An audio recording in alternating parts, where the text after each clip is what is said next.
त्यांच्या हातून या राज्याची सेवा व्हावी आणि त्या सेवेच्या माध्यमातून या तालुक्यालाही त्याचा लाभ करतो की या कार्यक्रमाला आपण उपस्थित राहिला आणि कार्यक्रमाची शोभा वाढवली। या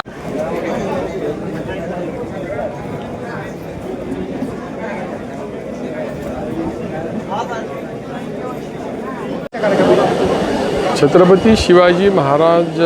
महाराजोत्सव अभियान महसूल विभागाच्या वतीनं आज राबवण्यात आलं। राज्याचे मुख्यमंत्री माननीय देवेंद्रजी फडणवीस साहेब यांच्या वाढदिवसाच्या निमित्तानं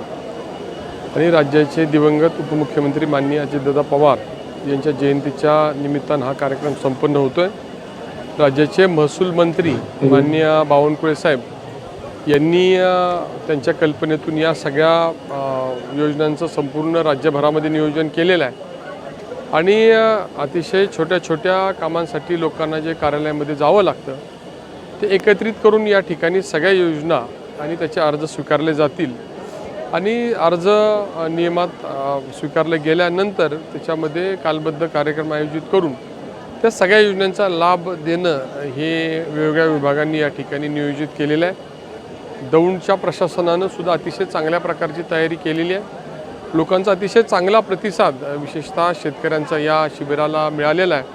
आणि आम्ही सगळे मिळून या शिबिरामध्ये येणारे अर्ज हे वेळेत निकाली निघतील आणि त्या परिसरातील शेतकऱ्यांना आणि नागरिकांना न्याय मिळेल अशा प्रकारे आम्ही सगळेजण प्रयत्न करतोय आणि विधानसभा सदस्य म्हणून माझं कार्यालय माझ्याबरोबरच्या सर्व सहकाऱ्यांना घेऊन ज्या वेगवेगळ्या केंद्राच्या आणि राज्याच्या योजना आहेत त्या या भागातील नागरिकांना पोहोचवण्यासाठी आम्ही सगळेजण प्रयत्न करतोय। खूप मोठ्या प्रमाणावर वैयक्तिक स्वरूपाच्या योजना या दोन्ही सरकारच्या माध्यमातून केंद्र सरकार आणि राज्य सरकारच्या माध्यमातून राबवल्या जातात,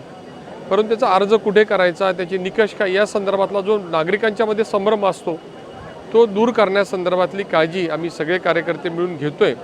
आणि लोकांना या लाभासाठी आवश्यक ते अर्ज भरून देण्यासाठी सुद्धा आम्ही सहकार्य करून ही प्रक्रिया राबवण्याचा पुढच्या काळामध्ये प्रयत्न करणार आहोत।